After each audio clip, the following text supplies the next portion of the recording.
कई बार हमने और आपने जब हम साधना में होते हैं, पूजा पाठ कर रहे होते, तब ऐसा महसूस ज़रूर किया होगा कि घर में कुछ ऐसा नकारात्मक कोई व्यक्ति के द्वारा या फिर कुछ शक्तियों के द्वारा कर दिया जाता है, जिससे कि हमारा मन अशांत हो जाता है।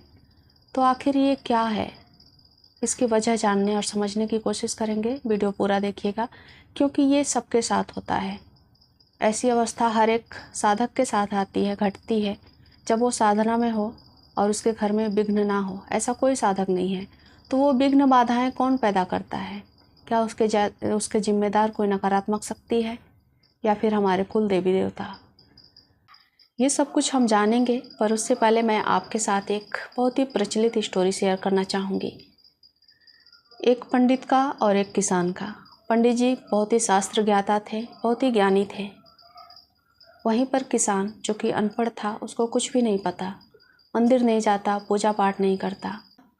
पर कुछ समय के बाद जब उस गांव में कुछ सन्यासी, जो बाहरी सन्यासी, हिमालयन सन्यासी होते हैं, आए और बात चली ज्ञान का, विज्ञान का, तो वहाँ के गांव के जितने भी लोग थे, उन्होंने पंडित जी को आगे किया कि इनसे बड़ा ज्ञानी हमारे गांव में कोई नहीं है।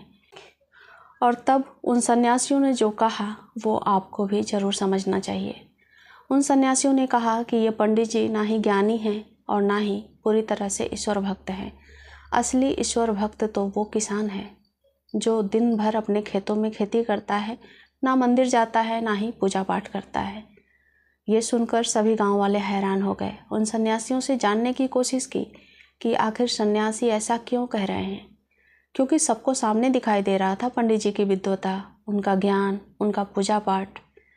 तो उन सन्यासियों ने मुस्कुरा कर कहा कि जो पंडित जी हैं वो पूजा पाठ करते हैं, भगवान का नाम जप करते हैं, शास्त्रार्थ कर लेते हैं, शास्त्रों का ज्ञान है, पर इसका अहंकार वो दिन भर अपने सर पर लिए घूमते रहते हैं। और वो जो किसान है वो कोई पूजा पाठ नहीं करता, क्योंकि उसके पास समय नहीं है, वो मंदिर भी नहीं जाता, लेकिन वो हर श्वास पर ईश्वर का नाम जप करता है, हर श्वास के साथ ईश्वर से जुड़ा है। और इससे उसे इस बात का बिल्कुल भी घमंड नहीं है, क्योंकि वो इस बात से अनजान है। पर वही ईश्वर का परम भक्त है, क्योंकि उसके अंदर अहंकार नहीं है। तो आप समझ गए होंगे कि कुछ लोग जो कि पूजा पाठ करते हैं, साधनाएं करते हैं, तो उनको इस बात का भी अहंकार हो जाता है कि मैं तो बहुत पूजा पाठ कर रहा हूँ, मैं ही इस घर का कर्ता धर्ता हूँ।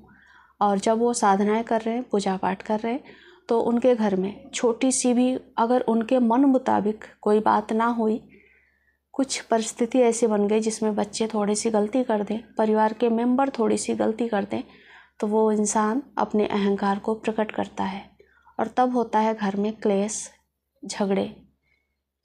तो ये सब कुछ नकारात्मक शक्तियाँ कम करवाती हैं, पर हमारा जो अहंकार है वो ज़्यादा करवाता है। तो आप इस बात को समझें कि किसी भी साधना में नकारात्मक शक्तियों का बहुत ही कम रोल होता है, हमारे अहंकार का सबसे ज़्यादा रोल होता है। यानी कि जो हमारा अहंकार है वही कलह की असली वजह है। तो जब भी आप पूजा पाठ करें, जब भी आप साधना करें, तो आप ये निश्चित कर लें कि आप उतने दिन तो कम से कम उस अहंकार को, उस ईगो को साइड में रखेंगे, क्योंकि इंसान का अहंकार उसके सभी पूजा पाठ का फल ख़त्म कर देता है। एक तरह से कहें तो इंसान का अहंकार ही उसके सभी पूजा पाठ को खा लेता है, उसके फल को खा लेता है। आपके पास कुछ भी नहीं बचेगा। आप कितनी भी साधनाएं कर लें, पर आप शून्य ही रहोगे, आप खाली रहोगे। तो इस बात को आप समझो। हाँ, कुछ हद तक नकारात्मक शक्तियाँ भी इफ़ेक्ट डालती हैं। जैसे कि आपने किसी उग्र देवी देवता की साधना की, तो उसमें उस देवी देवता की जो योग योगिनियाँ होंगे, दूत होंगे, वो थोड़े से अवरोध पैदा कर सकते हैं। पर यहाँ पर भी कुछ उपाय बताए जाते हैं गुरु के द्वारा। तो गुरु के सानिध्य में रहकर जब साधनाएं की जाती हैं, तो वो भी उतना ज़्यादा इफ़ेक्टिव नहीं होते हैं, नकारात्मक शक्तियाँ। तो इस तरह से कुल मिलाकर साधना और घर में क्लेश होने का जो असली रीज़न सामने आता है वो यही सब होता है, हमारे मन का द्वेष, हमारे मन का अहंकार, बाकी और कुछ भी नहीं।